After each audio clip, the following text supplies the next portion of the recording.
Hello बच्चों, 11th chemistry में आप सभी का वेलकम है।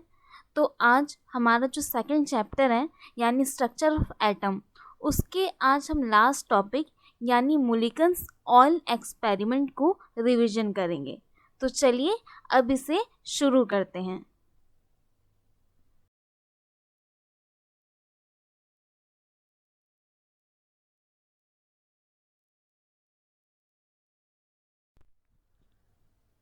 चलिए, क्वेश्चन रेज होता है कि मुलिकिन कौन थे, उन्होंने तेल की बूंद के प्रयोग की सहायता से क्या एक्सपेरिमेंट किया था। असल में मुलिकिन एक साइंटिस्ट थे जिन्होंने 1909 में तेल की बूंद पर एक एक्सपेरिमेंट किया था। इसके थ्रू उन्होंने इलेक्ट्रॉन पर आवेश का मान ज्ञात किया था। इसके लिए जो उन्होंने इंस्ट्रूमेंट का यूज़ किया था उसका स्ट्रक्चर आपको यहाँ पर दिखाया जा रहा है। असल में ये इंस्ट्रूमेंट जिन भागों से मिलकर बना होता है, यहाँ पर उन भागों को शो किया गया है। पहला है ऑटोमाइजर, जिसे स्प्रेयर बोला जाता है। नेक्स्ट है एक्सरे किरणें, उसके बाद है सूक्ष्मदर्शी। साथ ही साथ इस उपकरण के भीतर में मध्य भाग में ऊपर और नीचे की ओर आवेशित धातु प्लेट्स लगा दिया जाता है।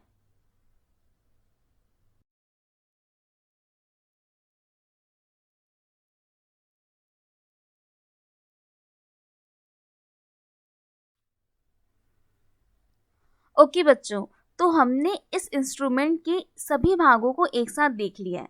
तो अब एक एक भाग को देखना शुरू करते हैं। यानी पहला इसका पार्ट है स्प्रेयर।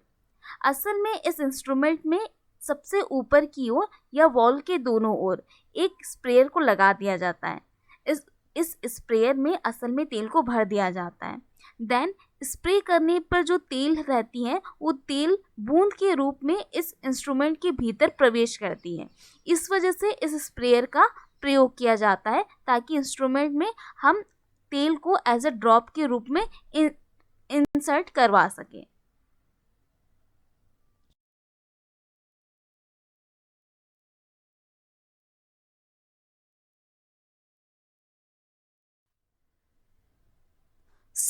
नेक्स्ट जो पार्ट होता है वो है विद्युत आवेशित प्लेट।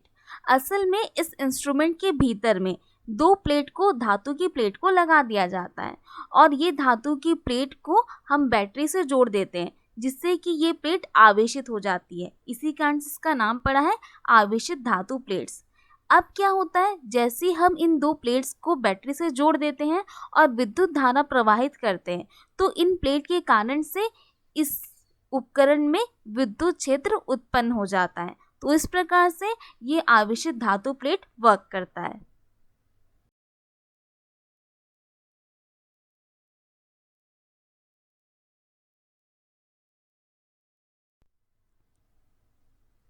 चलिए, अगला जो पार्ट होता है वो है सूक्ष्मदर्शी। इसमें सूक्ष्मदर्शी को भी लगा दिया जाता है क्योंकि हम चूंकि ऑयल ड्रॉप को अंदर प्रवेश करवाते हैं तो उस ऑयल के मूवमेंट को देखने के लिए, यानी वो कैसे गति कर रहा है, वो हवा में है कि वह नीचे सतह में आ चुका है, इन सभी बातों को देखने के लिए एक सूक्ष्मदर्शी का प्रयोग किया जाता है। इसकी सहायता से हम अंदर होने वाली जितनी भी चीज़ों को हम देख सकते हैं।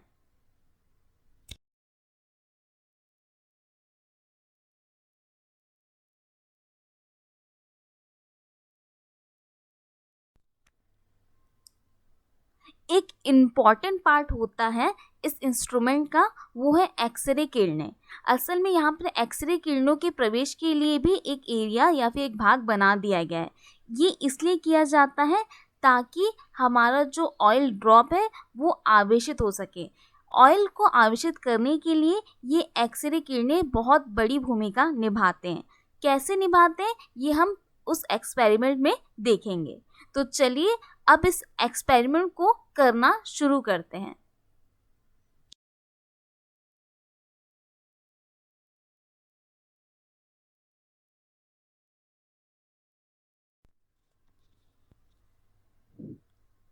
ओके बच्चों, तो हमारा जो सेटअप है, इंस्ट्रूमेंट का सेटअप, वो पूरी तरह से तैयार हो चुका है। अब इस एक्सपेरिमेंट को करना शुरू करते हैं। चलिए, सबसे पहले इस तेल की बूंद को हम स्प्रे करते हैं इस उपकरण के भीतर प्रवेश करवाने के लिए।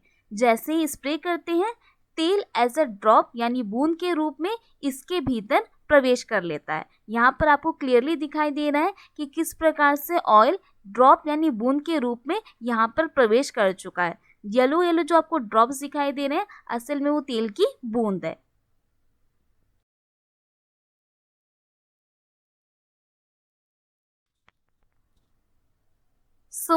अब जो ऑयल ड्रॉप है वो इस इंस्ट्रूमेंट के भीतर में प्रवेश कर चुकी है। अब यहाँ पर चीज़ें ये होती हैं कि ये ऑयल ड्रॉप नीचे की ओर ट्रैवल करती है, नीचे की ओर ये चले जाती हैं और दोनों आवेशित प्लेट्स के बीच में उपस्थित हो जाती है। आवेशित प्लेट्स मतलब कि इन दोनों प्लेट्स को बैटरी से जोड़ दिया गया है।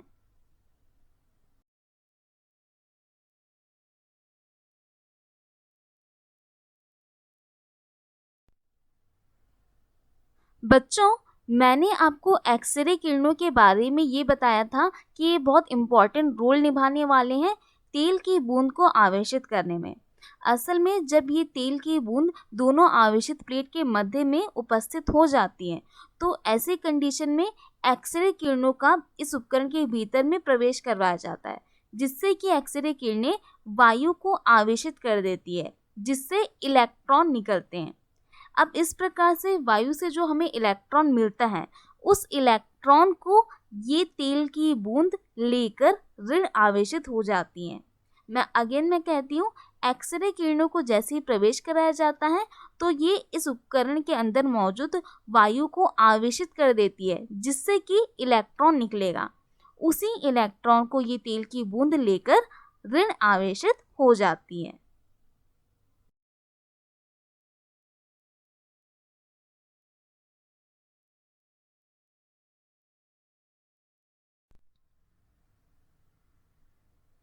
ओके बच्चों, अब नेक्स्ट थिंग है कि हमारा जो ऑयल ड्रॉप है वो ऋण आवेशित हो चुका है। अब यहाँ पर हमें ये करना है कि जो हमारे दोनों आवेशित प्लेट्स थे उसमें अब विद्युत धारा प्रवाहित की जाती है। बैटरी के थ्रू अब विद्युत धारा प्रवाहित की जाती है, जिससे कि इस चैम्बर में इन दोनों प्लेट्स के कारण से विद्युत क्षेत्र उत्पन्न हो जाता है।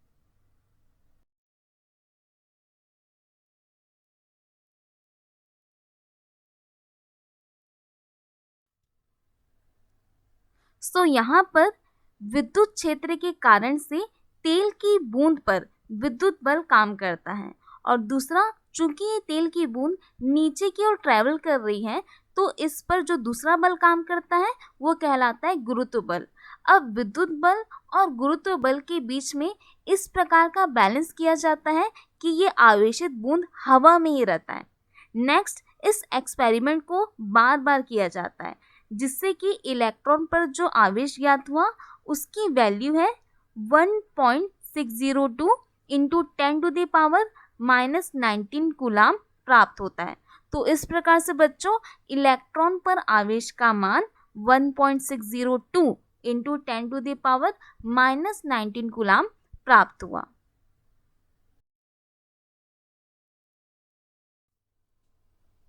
चलिए अब इस एक्सपेरिमेंट को देखते हैं। स्प्रेयर की सहायता से तेल की बूंद का स्प्रे किया जाता है, जिससे कि चैम्बर के अंदर प्रवेश कर जाती है। आवेशित प्लेट से होते हुए ये नीचे की ओर ट्रैवल करना शुरू कर देती है। एक्सरे रेडिएशन की सहायता से इस तेल की बूंद को ऋण आवेशित किया जाता है। तो इस प्रकार जो भी अब तेल की बूंद आती है वो एक्सरे रेडिएशन के कारण से ऋण आवेशित हो जाती है। विद्युत क्षेत्र के कारण से तेल की बूंद पर विद्युत बल लगता है, और गुरुत्वाकर्षण बल के कारण से इस तेल की बूंद पर गुरुत्व बल काम करता है। इन दोनों बल के बीच में अब बैलेंस कुछ इस प्रकार से बनाया जाता है, जिससे कि तेल की बूंद हवा में ही रहती है। अब इस एक्सपेरिमेंट को बार बार करके देखा जाता है, जिससे कि तेल की बूंद पर आवेश का मान 1.602 इंटू 10⁻⁻19 कूलाम प्राप्त होता है।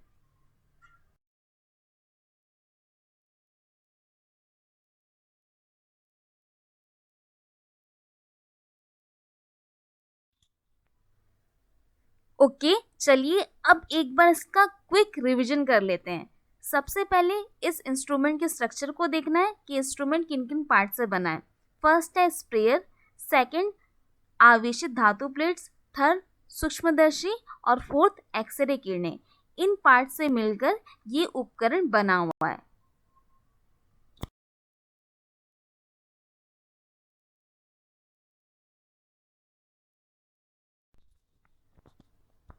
एक्सपेरिमेंट होता कुछ यूं है कि सबसे पहले स्प्रेयर की सहायता से तेल को एज अ ड्रॉप के रूप में इस इंस्ट्रूमेंट के भीतर में प्रवेश करवाया जाता है। नेक्स्ट, जैसे ये तेल की बूंद इस चैम्बर के भीतर आ जाती है तो यह नीचे की ओर ट्रैवल करते हुए दोनों आवेशित प्लेट के मध्य में प्रेजेंट हो जाती है।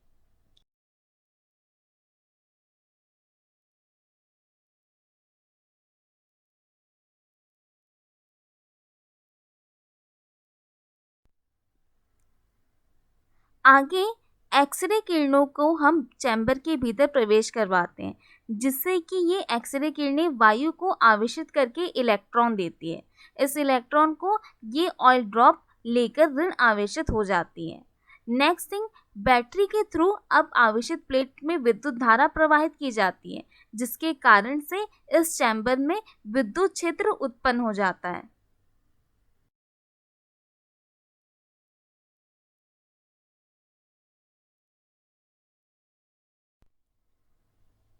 सबसे लास्ट स्टेप में विद्युत क्षेत्र के कारण से उत्पन्न हुआ विद्युत बल और गुरुत्वाकर्षण बल के कारण से जो उत्पन्न हुआ गुरुत्व बल, इन दोनों के बीच में बैलेंस कुछ इस प्रकार से बनाया जाएगा जिससे कि तेल की बूंद हवा में ही रहती है।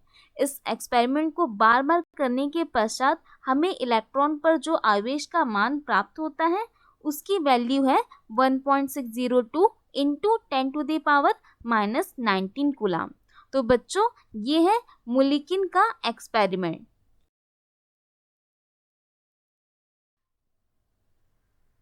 नाउ आपका नेक्स्ट टॉपिक है स्पेक्ट्रम। स्पेक्ट्रम, जिसे एक नॉर्मल वे में कहा जाए तो रंगों का क्रम ही स्पेक्ट्रम कहलाता है। होता यूं है कि जब वाइट लाइट को किसी प्रिज्म से होकर गुजारा जाता है तो ऐसी कंडीशन में ये जो प्रिज्म होता है उसके कारण से ये श्वेत प्रकाश अपने कलर्स यानी रंगों में 7 रंगों में विभक्त हो जाता है। इस प्रकार से जो रंगों का हमें क्रम प्राप्त होता है उसी को कहा जाता है स्पेक्ट्रम। स्पेक्ट्रम 2 प्रकार का होता है, एक होता है अवशोषण स्पेक्ट्रम, एक होता है उत्सर्जन स्पेक्ट्रम। तो चलिए देखते हैं कि दोनों स्पेक्ट्रम क्या है।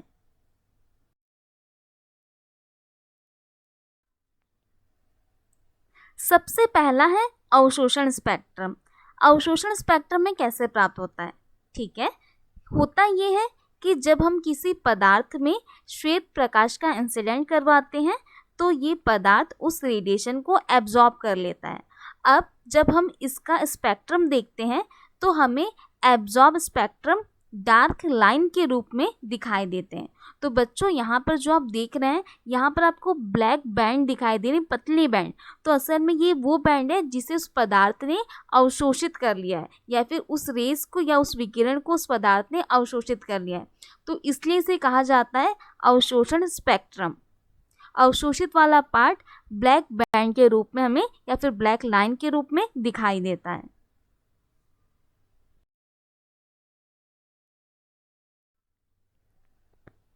ओके बच्चों, अवशोषण स्पेक्ट्रम के बाद आता है उत्सर्जन स्पेक्ट्रम।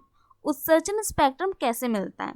देखिए, जब किसी पदार्थ में श्वेत प्रकाश का इंसिडेंट करवाया जाता है तो ऐसी कंडीशन में ये पदार्थ उस विकिरण को अवशोषित कर लेता है, लेकिन काफ़ी समय तक ये अवशोषित करके नहीं रखता बल्कि इस विकिरण का उत्सर्जन करना शुरू कर देता है। अब ऐसी कंडीशन में हमें जो स्पेक्ट्रम मिलता है उसे कहा जाता है उत्सर्जन स्पेक्ट्रम। अब बच्चों, जो ये पदार्थ है जिस भी रेडिएशन का उसने उत्सर्जन किया है वो हमें कलर बैंड के रूप में या कलर लाइन के रूप में दिखाई देता है। तो यहाँ पर आप देख रहे हैं हाइड्रोजन का उत्सर्जन स्पेक्ट्रम। यहाँ पर हमें जो कलर वाली लाइन दिखाई गई है असल में उस रेडिएशन या उस विकिरण का उत्सर्जन किया गया है, और जो हमें डार्क बैंड यानी काले बैंड दिखाई दे रहे हैं यानी उस विकिरण का अवशोषण किया गया है। तो इस प्रकार से होता है अवशोषण स्पेक्ट्रम और उत्सर्जन स्पेक्ट्रम।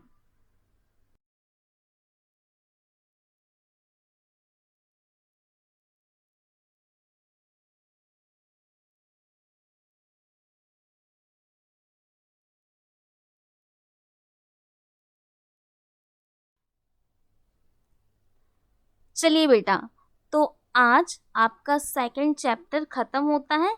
इसका लास्ट रिवीजन हमने कर लिया है। यहाँ पर इस लेसन से रिलेटेड इम्पॉर्टेंट क्वेश्चन दिए गए हैं। इन क्वेश्चन को आप पढ़िए, आप इसका आंसर कैसे लिख सकते हैं लिखिए अपनी नोट्स कॉपी में, और इसे अच्छे से समझिए पर कॉन्सेप्ट को। ओके, तो चलिए तब तक कीप स्टडिंग।